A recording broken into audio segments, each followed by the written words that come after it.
Today I will talk about how can you change email on your family album app. We go to figure out the solution or know how you can do that on your app. So you just follow this ways and it's going to work with you. So all you have to do, so you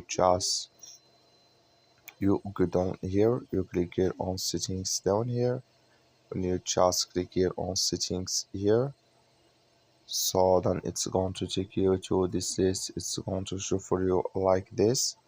So then all you have to do now, you just click here on email here, just click on it. Then here add your new email here, and here add password, or you just click here on your add here your email here and your password. Then you click here on down.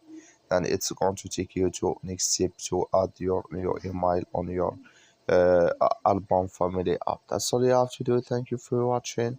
Don't forget to support us by liking and subscribe.